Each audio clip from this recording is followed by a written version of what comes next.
नमस्कार, बहुत स्वागत है आप सभी का हेल्थ फर्स्ट में। मैं हूं आपके साथ श्वेता मिश्रा। वैसे तो हर बार हम जब आते हैं नए मेहमान के साथ और बहुत सारी अलग अलग बीमारियों को लेकर हम चर्चा करते हैं ताकि आपको उसका समाधान समझ में आ सके। लेकिन एक बीमारी है जो बहुत कॉमन है, वो है एथराइटिस यानी गठिया की। अब कैसे एहतियात बरता जाए, किस तरह की समस्या होती है, कैसे मेडिसिन लिया जाए या कब ऑपरेशन की जरूरत पड़ती है, इन तमाम सवाल के जवाबों के लिए हमारे साथ बेहद खास मेहमान जुड़ चुके हैं। हमारे साथ रुक्मणी बिरला हॉस्पिटल से director orthopaedic doctor Ashish Sharma ji हैं। साथ ही डॉक्टर अरुण परतानी जी हमारे साथ हैं, सीनियर कंसल्टेंट है ऑर्थोपेडिक्स के। और डॉक्टर ललित मोदी जी भी हमारे साथ हैं, सीनियर कंसल्टेंट है ऑर्थोपेडिक्स के। बहुत स्वागत है सर आप सभी का हेल्थ फर्स्ट में। डॉक्टर आशीष, सबसे पहले आपसे ही सवाल है, आजकल एथराइटिस की बीमारी बहुत ज़्यादा कॉमन हो गई और इसके लिए जॉइंट रिप्लेसमेंट भी इलाज के तौर पर बहुत कॉमन है। इसकी लाइफ कितनी होती है, किस तरह का इलाज होता है, और क्योंकि कहीं ना कहीं लोगों में डर भी होता है, तो उस डर को दूर करते हुए किस तरह का इलाज है इसका? देखिए, जॉइंट रिप्लेसमेंट की अगर लाइफ की बात करें तो 15 इयर्स सर्वाइवरशिप है 95% लोगों में 15 साल तक। ये एक ग्राफ होता है जिसको हम कहते हैं सर्वाइवरशिप स्टडीज़।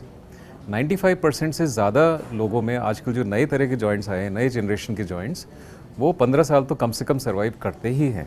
उसके आगे जो लाइफ होती है जॉइंट की, वो डिपेंड करता है कि हमने हमारा वेट कितना कम रखा, जॉइंट को कितना अब्यूज़ किया, कितना ढंग से हम लाइफस्टाइल को हमने किस तरह से रखा, तो इस पे लाइफ ही डिपेंड करती है।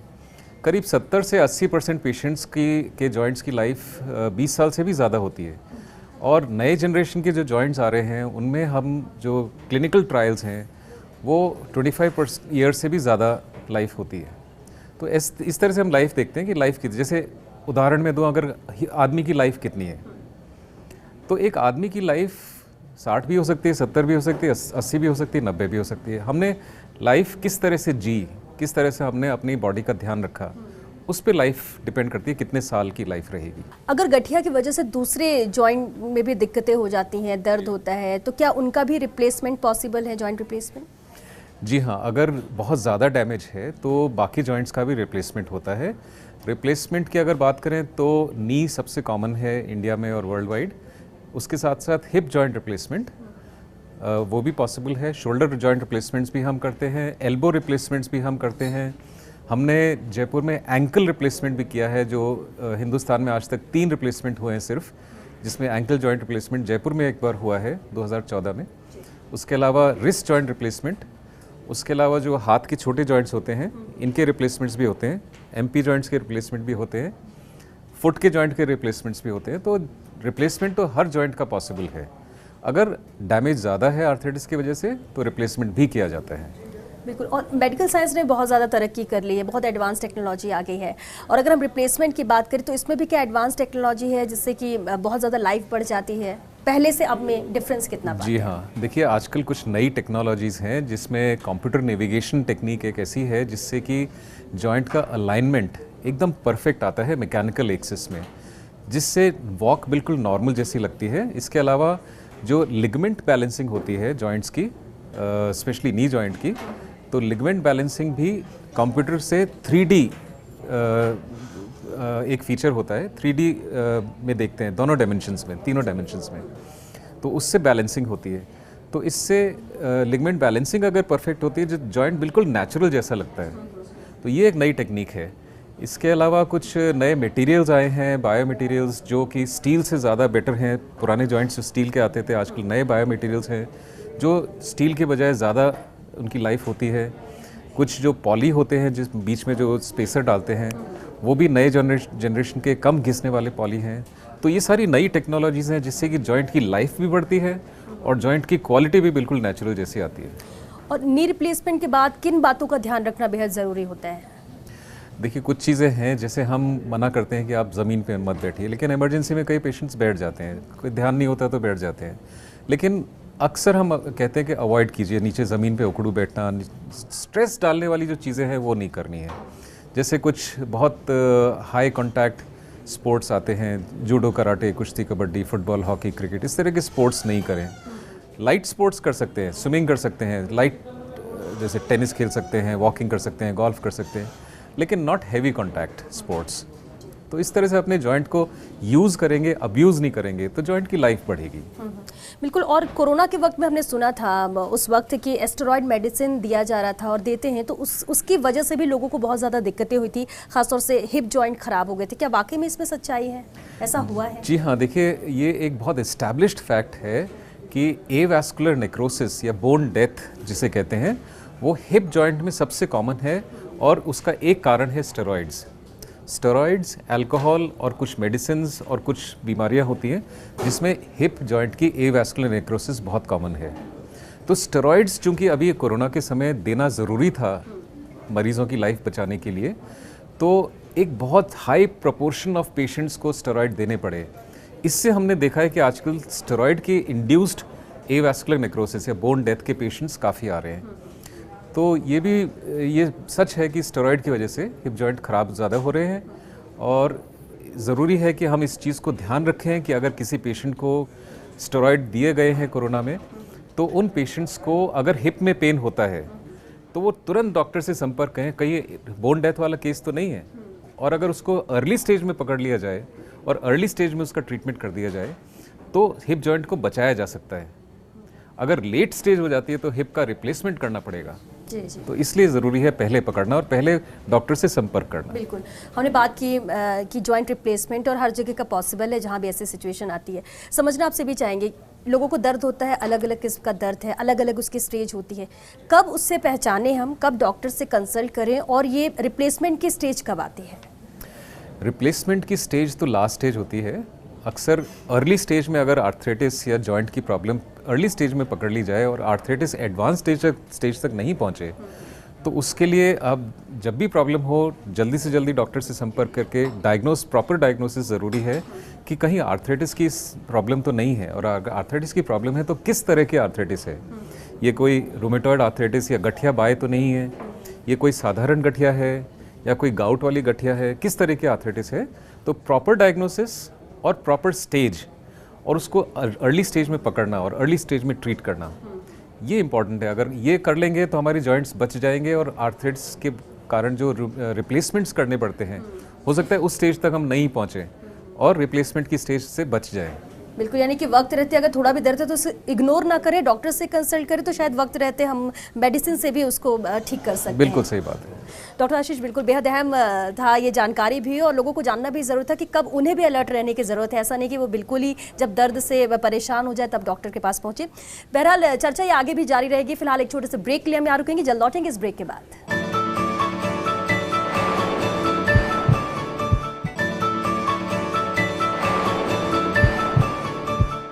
ब्रेक के बाद आपका स्वागत है हेल्थ फर्स्ट में। चलिए डॉक्टर अरुण, सवाल आपसे रहेगा, दर्द और इन्फेक्शन की वजह से लोग डरते हैं नी रिप्लेसमेंट कराने से, क्या आप कुछ और एडवांस टेक्नोलॉजी का इस्तेमाल किया जा रहा है? क्या पहले से अब बेहतर हुआ है ये, जिससे लोगों का डर निकल सके? नी रिप्लेसमेंट पहले पेशेंट डरते थे कि ऑपरेशन के बाद दर्द कितना होगा, या कसरत कर पाएंगे नहीं कर पाएंगे, रिकवरी में कितनी तकलीफ होगी, या फिर कई बार डर होता था कि अगर इन्फेक्शन हो गया तो घुटने रिप्लेसमेंट का रिजल्ट ही खराब हो जाएगा। अभी हम लोग एक नई टेक्निक यूज़ करते हैं, फास्ट ट्रैक नी रिप्लेसमेंट। इसमें सर्जरी का ड्यूरेशन छोटा हो जाता है, टेक्निक के अंदर स्टेप्स को ईजी सिंपल किया जाता है। जैसे ही सर्जरी का ड्यूरेशन छोटा होता है, आपकी मसल्स पे, आपकी बॉडी पे इसका एडवर्स इम्पैक्ट कम आता है और आपके ऑपरेशन के बाद में दर्द कम होता है, रिकवरी रिहेबिलिटेशन फास्ट होता है। आपको ऑपरेशन के बाद ब्रेसेस की ज़रूरत नहीं रहती चलने के लिए। और जैसे सर्जरी का ड्यूरेशन छोटा होता है तो आपका नी का एनवायरनमेंट को एक्सपोजर कम होता है, तो इन्फेक्शन की रिस्क बहुत ज़्यादा कम हो जाती है, तो इन्फेक्शन वर्चुअली ख़त्म हो जाता है। तो इस सब से आपका रिजल्ट मोर प्रेडिक्टेबल, ज़्यादा बेहतर, और रिकवरी बहुत अच्छी हो जाती है और दर्द नहीं होता। आप अपना पेन के बिना आराम से दूसरे तीसरे दिन से भी अपना सारा काम शुरू कर सकते हैं। नी रिप्लेसमेंट की लाइफ यहाँ कितनी होती है, ये इसलिए भी सवाल क्योंकि ये भी कहीं ना कहीं जहन में डर लोगों के रहता है कि हम करा तो लें लेकिन क्या सक्सेस होगा नहीं, कितने वक्त तक चलेगा, या फिर माने कि टेक्नोलॉजी के साथ इसमें भी बदलाव आया है? पहले नी रिप्लेसमेंट सिर्फ बहुत ही ओल्ड एज पेशेंट्स के लिए रिजर्व रखा जाता था, क्योंकि इसकी लाइफ 12 से 15 साल रहती थी आज से 15 साल पहले। परंतु समय के साथ कई जगह पे कई चीज़ों में बदलाव आया है। तो हम फास्ट ट्रैक टेक्निक के साथ में एक डबल चेक टेक्निक यूज़ करते हैं, जिसमें हर स्टेप को 2 बार चेक वेरीफाई किया जाता है, जिससे एक्यूरेसी बेटर आती है। जैसे एक्यूरेसी बेटर आती है, आपके घुटने की लाइफ भी बढ़ जाती है। उसी के साथ में पिछले कुछ सालों में एक नई तरह के इम्प्लांट आए हैं, coated titanium niobium nitride implant, जिसमें आपकी वो कोटिंग उसको फ्रिक्शनलेस बना देती है। तो वो जॉइंट पहले 18 से 20 साल चलते थे, अब ऐसे जॉइंट भी आ गए हैं जो 25 से 27 साल 28 साल तक भी चल सकते हैं। तो ये सर्जरी अब हम ऑफर कर सकते हैं कई यंग पेशेंट्स को भी, या कई पेशेंट जो ओबीज होते हैं। ओबीज पेशेंट में चूंकि वजन ज़्यादा है तो घुटना जल्दी घिसने की संभावना होती है, तो ऐसे पेशेंट्स के अंदर अपन एडवांस कोटेड इम्प्लांट लगा के और double check technique, fast track use करके इनको लंबे समय तक इस नी रिप्लेसमेंट को 25 से 27-28 साल तक भी अपन चला सकते हैं। सपोज किसी पेशेंट ने नी रिप्लेसमेंट कराई, वो कितने दिनों में नॉर्मल लाइफ में आ जाता है? हाँ, ये भी एक बड़ा बदलाव आया है समय के साथ। जिस टेक्निक की हम बात कर रहे हैं फास्ट ट्रैक नी रिप्लेसमेंट, इसमें हम ऑपरेशन के अगले दिन ही मरीज को without support, without brace next day से चला देते हैं। दूसरे दिन कमोड में सिटिंग शुरू करा देते हैं। तीसरे दिन सीढ़ी चढ़ा उतरा के चौथे दिन छुट्टी करते हैं। तो प्रैक्टिकली जब मरीज अपने घर जाता है ऑपरेशन के बाद, अपना खुद का सारा काम, उठना, कमोड यूज़ करना, सीढ़ी चढ़ना, सब खुद से स्वयं कर पाता है।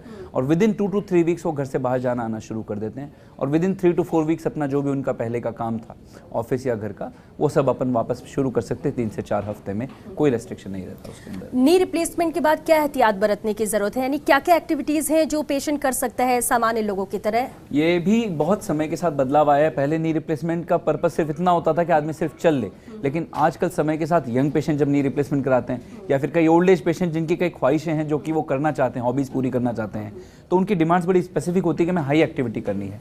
तो कई एडवांस इम्प्लांट्स हैं, एडवांस टेक्निक्स जो हम यूज़ करते हैं। उसके साथ में हमारे मरीज एक दिन में 13 से 14 किलोमीटर तक भी चल पाते हैं। डेली 1.5 से 2 घंटा स्विमिंग भी कर पाते हैं।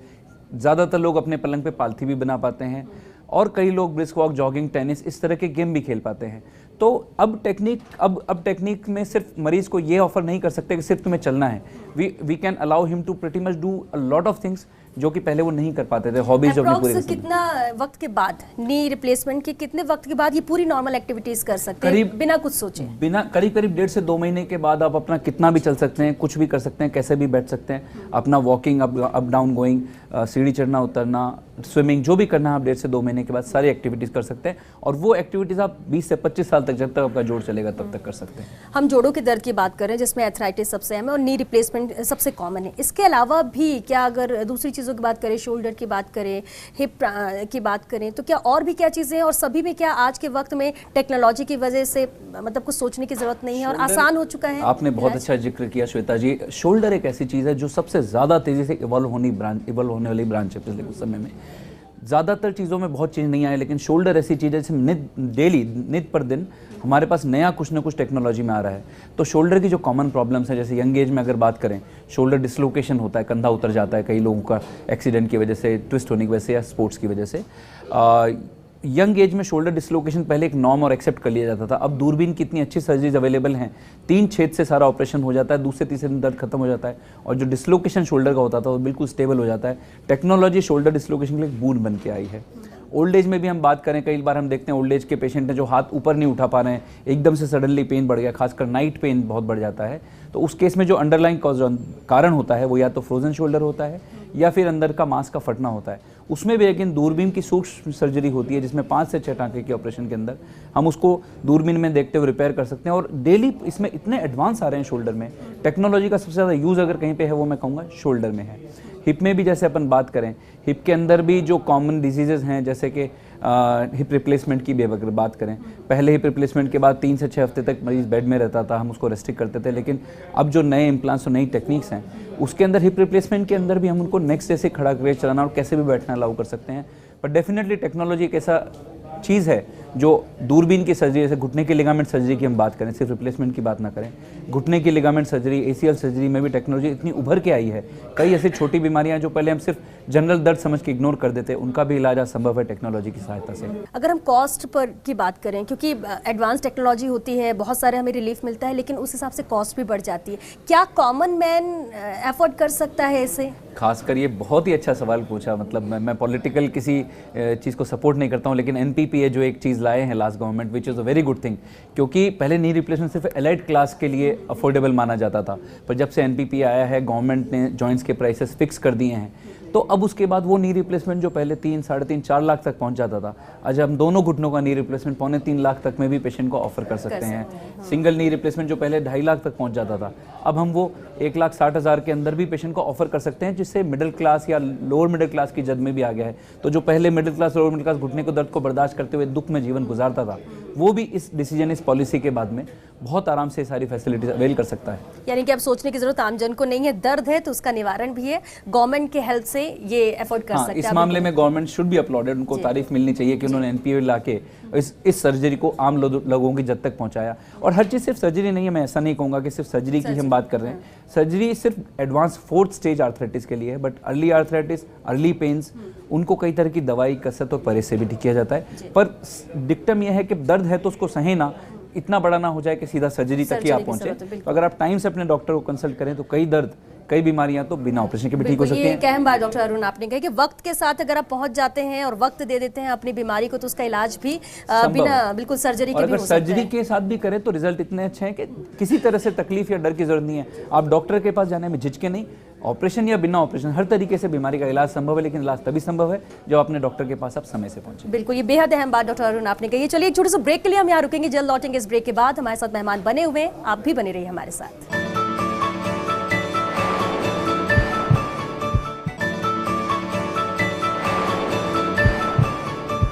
ब्रेक के बाद एक बार फिर आप सभी का बहुत स्वागत है। हमारे साथ डॉक्टर ललित मोदी हैं। डॉक्टर ललित, एक आम धारणा बन चुकी है, कह सकते हैं कि मिथ भी है, कितनी सच्चाई है वो जरा आप बताइए। नी रिप्लेसमेंट जब होता है तो बहुत ज़्यादा दर्द होता है, बहुत लंबे वक्त तक इलाज चलता है, ऐसी कुछ बहुत सारी भ्रांतियां हैं, क्या वाकई में इसमें कोई सच्चाई है? जी, एक्चुअली ये भ्रांतियाँ हैं और आपने बहुत ही सही सवाल पूछा है जो लोगों को जागरूक करेगा। लोगों को हमेशा ऐसा लगता है कि नी रिप्लेसमेंट के बाद बहुत ज़्यादा दर्द होता है। कई लोगों को लगता है ऑपरेशन के बाद 6-6 महीने तक हमको फिजियोथेरेपी करानी पड़ती है, बट ये बिल्कुल मिथ है। उसका कारण ये है क्योंकि अभी इतनी एडवांस टेक्नोलॉजी आ चुकी है और ह्यूमन बॉडी को हम इतना अच्छी तरह समझ चुके हैं कि हम जानते हैं वो दर्द किस कारण से होता है, तो हम उस दर्द को भी मैनेज कर पाए हैं। प्लस उसी के साथ हमने जो इम्प्लांट में एडवांसमेंट किए हैं वो एडवांसमेंट इस तरह से हैं जिससे मरीज को ऑपरेशन के बाद नेचुरल नी का ही फील होता है। तो जो लोगों के बारे में भ्रांतियां हैं कि इसमें काफ़ी दर्द होता है, तो वो दर्द अगर मैं बात करूं तो पहले के कंपैरिजन में आज की तारीख में सिर्फ 5 से 10% तक ही रह गया है। एक मिथ ये भी है कि घुटने भी नहीं मोड़ सकते हैं अगर आपका एक बार नी रिप्लेसमेंट हो गया, क्या वाकई में ये भी सच्चाई है, ये भी बस मिथ ही है? ये भी इस प्रकार का है कि जब नी रिप्लेसमेंट स्टार्ट हुए थे तो वो मेनली वेस्टर्न कंट्रीज़ में स्टार्ट हुए थे। तो वेस्टर्न कंट्रीज़ में क्या होता है, उनकी नी की बेंडिंग की जो डिमांड है, उनको जो घुटना मोड़ना है वो बस इतना ही मोड़ना है जिसमें वो आराम से अपनी कमोड चेयर पे बैठ जाएं या फिर डाइनिंग टेबल पे बैठ जाएं। बट जबकि हमारे इंडिया में जो हमारा कल्चर है वो आलती पालती मारकर बैठने का कल्चर है, हम कॉमनली ज़मीन पे बैठते हैं, और एशियन कंट्रीज़ में ये चीज़ें इतनी कॉमनली होने लगी तो पेशेंट की नीड के अकॉर्डिंग हमने इम्प्लांट में कुछ इस तरह के चेंजेस किए हैं जिससे ऑपरेशन के बाद मरीज़ आलती पालती मारकर भी बैठ सकता है। तो आज की तारीख में हम कह सकते हैं कि हमारे 70 से 80% मरीज ऑपरेशन के बाद आलती पालती मारकर बैठ पाते हैं। और कहते हैं कि ज़्यादा सक्सेस भी नहीं होता, ये भी एक मिथ है। डेफिनेटली जिनको कराना है उनके दिमाग में पहली चीज़ आती है कि अगर हमने कराया और नहीं हुआ तो तब फिर क्या, तो ये भी एक मिथ है। बिल्कुल, ये भी एक मिथ है, क्योंकि क्या होता है कि इंडिया में, और अगर मैं कहीं की भी बात करूँ तो ह्यूमन टेंडेंसी है कि हमें हमेशा ऑपरेशन से डर लगता है। तो ऑपरेशन से डर लगता है तो उस डर के कारण से हमारे दिमाग में हमेशा नेगेटिव थॉट्स पहले आती हैं, बट ऐसा बिल्कुल भी नहीं है। ऑपरेशन जो है ये बिल्कुल सक्सेसफुल है। अगर हम बात करें ऑर्थोपेडिक सर्जरी की, तो ये सर्जरी में सिर्फ नी रिप्लेसमेंट नहीं, हम ये कहते हैं मरीज को कि ये सिर्फ हम आपका घुटना नहीं है, हम आपका जीवन बदलने वाले हैं। क्यों? क्योंकि आपके घुटने बदलने के बाद आप वापस वो सारी एक्टिविटी कर पाओगे जो आप 40 साल की उम्र में कर पाते थे। तो डेफिनेटली ये एक बहुत बड़ा मिथ है। और एक डर लोगों में ये भी है कि ये सफल नहीं हो पाते, जैसे कि हमने बात की, आपने कहा मिथ है ये। उन लोगों को क्या मैसेज देना चाहेंगे, क्योंकि ये ज़रूरी है कि अगर जो ये डर के वजह से इस दर्द को महसूस कर रहे हैं या झेल रहे हैं, तो वो इस नी रिप्लेसमेंट के लिए जा सकते हैं, आगे बढ़ सकते हैं। क्या कहना चाहेंगे, डर क्यों? डर इसीलिए है, मैंने बताया ना कि हमेशा हमें क्या होता है, सर्जरी से डर लगता है। प्लस क्या होता है, हमारे समाज में हमेशा ऐसा होता है कि अगर किसी भी मरीज का ऑपरेशन के बाद कोई भी दिक्कत होती है तो वो सूचना आग की तरह पूरे गांव में फैल जाती है। बिल्कुल ठीक है। तो क्या है कि डेफिनेटली अगर मैं बात करूं कि आज से 10-15 साल पहले का जो स्टेटस था, उसमें नी रिप्लेसमेंट सर्जरी इतनी ज़्यादा सक्सेसफुल नहीं होती थी और लोगों में इतनी अवेयरनेस भी नहीं थी। बट आज की तारीख में एडवांस टेक्निक आने के बाद ये चीज़ें जो है ये बिल्कुल मिथ की तरह साबित हो गई हैं। इवन हमने देखा है कि कुछ लोग ऐसे होते हैं जो काफ़ी 2-3 साल से बेड पे ही हैं, सिर्फ वो वॉशरूम जा पाते हैं, बाकी सारे काम वो बिस्तर में ही करते हैं, क्योंकि उनके घुटनों में तकलीफ इतनी ज़्यादा हो चुकी है कि वो रूटीन लाइफ एंजॉय नहीं कर सकते। पर फिर भी उनके दिमाग में ये डर होता है कि अगर हमने ऑपरेशन करा लिया तो हम इससे भी बुरे नहीं हो जाएं। इससे बुरा क्या होगा कि कोई आदमी 2-3 साल से सिर्फ बेड पे ही है, लोगों पे डिपेंडेंट है, जिस एज में मतलब 60 साल 65 साल की एज में जब वो एक्टिव होके अपने सारे रूटीन काम पहले की तरह कर सकता है, तो वो सिर्फ इस डर के कारण से ऑपरेशन नहीं कराता। पर हमने अक्सर देखा है कि जब वो मरीज़ ऑपरेशन के लिए कन्विंस होते हैं और जब ऑपरेशन कराते हैं तो वो ही हमारे ब्रांड एम्बेसडर बन जाते हैं और वो ही पूरे गांव में जाके बोलते हैं कि यार वाकई में ये जो डर था जिसके कारण से मैं 2-3 साल से बिस्तर में था, ऑपरेशन करने के बाद जब गांव वाले लोग उसको देखते हैं कि यार ये तो मंदिर भी जा रहा है, ये तो सारे काम कर रहा है, पूरे गांव में घूम रहा है, तो लोगों में इसका विश्वास बढ़ता है। और इसी कारण से हमने देखा है कि आज की तारीख में नी रिप्लेसमेंट जो है वो सर्जरी कॉमनली सोसाइटी में एक्सेप्ट हो गई है और उसका यही कारण है कि कॉन्स्टेंटली हम उनको बेस्ट रिजल्ट्स दे पा रहे हैं। बिल्कुल, एक आम धारणा भी है कि अगर हम खेल के मैदान में खिलाड़ियों की बात करें तो उन्हें लिगामेंट इंजरी हो जाती है, उसके बाद उनका करियर पूरी तरह से खत्म हो जाता है। क्या वाकई में ऐसा है? क्योंकि ऐसे कई खिलाड़ी हैं, क्योंकि ज़्यादातर क्योंकि खेलना है उन्हें ग्राउंड पर तो दर्द होता है या इस तरह की दिक्कतें होती हैं, तो क्या उनके लिए वाकई में ये कि उनका करियर खत्म या एक नई राह मिल जाती है? देखिए क्या होता है कि आज की तारीख में लोग स्पोर्ट्स के लिए बहुत ज़्यादा इन्वॉल्व हैं और जब भी स्पोर्ट्स खेलते हैं तो डेफिनेटली अगर हम खेलेंगे तो कुछ इंजरीज भी होंगी। तो आज की तारीख में इस तरह की इंजरी जिनको हम स्पोर्ट्स इंजरीज बोलते हैं, इनके लिए आज की तारीख में इतने एडवांसमेंट हो चुके हैं कि जो भी स्पोर्ट्स इंजरी है हमारे पास उन सब चीज़ों के इलाज हैं।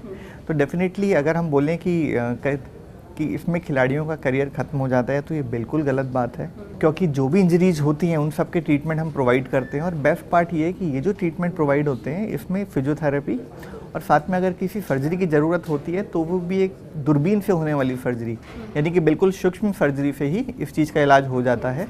पेशेंट की रिकवरी बहुत फास्ट होती है। स्पोर्ट्स इंजरी में कॉमनली जो चीज़ें इंजर होती हैं वो हमारे घुटने के लिगामेंट और वॉशर डैमेज होते हैं, जिनको हम नया बना सकते हैं, जिनका हम रिपेयर कर सकते हैं, जिससे पेशेंट वापस नॉर्मल की तरह बिहेव कर सकता है। अगर एडवांस इंजरीज की बात करें तो कई बार यंग एज में कार्टिलेज इंजरीज हो जाती हैं और कार्टिलेज इंजरीज में हमेशा मरीज़ को ऐसा लगता है कि कार्टिलेज इंजरीज होने के बाद वो कार्टिलेज हमें वापस नहीं मिल सकती, क्योंकि डेफिनेटली जो कार्टिलेज इंजरी है वो ऐसी इंजरी है कि एक बार हमारी कार्टिलेज डैमेज हो गई तो बॉडी उसको दोबारा हील नहीं करती है। बट आज की तारीख में हमारे पास कार्टिलेज रिप्लेसमेंट के भी ऑप्शन है। हम कार्टिलेज का भी ट्रांसप्लांट करते हैं, जो आज की तारीख में सबसे एडवांस थेरेपी है, जिसमें हम पेशेंट के बॉडी से ही कार्टिलेज सेल्स को लेकर उनको कल्चर करके जब वो बहुत अच्छी क्वांटिटी में तैयार हो जाती हैं तो हम वापस उनको पेशेंट के घुटने में इम्प्लांट कर देते हैं, जिसके कारण से पेशेंट का घुटना वापस नेचुरल हो जाता है। और हमने जो चीज़ यूज की है वो पेशेंट की बॉडी से यूज की है, पेशेंट का खुद का पार्ट है, तो इसलिए वो लाइफ लॉन्ग उनके लिए नॉर्मल की तरह काम करता है। बिल्कुल, क्योंकि वक्त खत्म हो रहा है, एक आखिरी सवाल जरूर करेंगे। नी रिप्लेसमेंट के अलावा शोल्डर रिप्लेसमेंट और उसके अलावा भी क्या कोई रिप्लेसमेंट है जहाँ पर बोन्स के इशू होते हैं? डेफिनेटली, मतलब अगर हम इंडिया में बात करें तो इंडिया में सबसे कॉमन रिप्लेसमेंट जो होता है वो नी रिप्लेसमेंट होता है। बट इसके अलावा भी जॉइंट हैं जिसमें अगर एडवांस आर्थराइटिस हो जाता है तो हम उनको भी बदल के बिल्कुल नेचुरल कर सकते हैं। इसमें रिप्लेसमेंट की श्रृंखला में सेकंड जो परसेंटेज आता है वो हिप रिप्लेसमेंट का आता है। हिप की प्रॉब्लम भी काफ़ी कॉमन है और रिप्लेसमेंट के बाद पेशेंट बिल्कुल नॉर्मल हो जाता है। इसके अलावा शोल्डर रिप्लेसमेंट, एल्बो रिप्लेसमेंट, ये 4 रिप्लेसमेंट ऐसे हैं जिनसे हम मरीज को वापस एडवांस आर्थराइटिस के बाद नॉर्मल पोजीशन में ला सकते हैं। यानी ये कह सकते हैं कि अब किसी भी तरह का अगर दर्द है तो उससे डरने की ज़रूरत नहीं है, रिप्लेसमेंट हर चीज़ का हाजिर है, जो कि ज़्यादातर कॉमन है और लोग ऐसे कराकर भी आराम की ज़िंदगी आगे जी सकते हैं। डेफिनेटली डर की ज़रूरत नहीं है। रिप्लेसमेंट से पहले भी हमारे पास काफ़ी सारी थेरेपी है। रिप्लेसमेंट हमारे लिए लास्ट ऑप्शन है, बट डेफिनेटली आज की तारीख में ऑर्थोपेडिक साइंस इतना ग्रो हो चुकी है कि आप अगर नी हिप शोल्डर की कोई भी प्रॉब्लम लेके आते हैं तो हमारे पास हर परेशानी का सॉल्यूशन है। चलिए, बहुत शुक्रिया आप सभी का बेहद अहम जानकारी हमारे दर्शकों तक पहुंचाने के लिए। तो आपने भी सुना और ये बेहद अहम है कि अगर इस तरह का दर्द होता है तो उसका रिप्लेसमेंट है, यानी हमने नी रिप्लेसमेंट की बात की, शोल्डर रिप्लेसमेंट हो, जॉइंट रिप्लेसमेंट की, हर तरह की टेक्निक यहाँ पर है। लेकिन सबसे अहम बात है कि अगर आप एहतियात बरतते हैं, वक्त रहते अगर आप समझते हैं कि आपका दर्द है तो तुरंत डॉक्टर से कंसल्ट करें, ताकि वक्त रहते ही इसका इलाज हो सके और रिप्लेसमेंट की या फिर ऑपरेशन की यहाँ पर जरूरत ना पड़े। चलिए, इसी के साथ हमें दीजिए इजाजत। नमस्कार।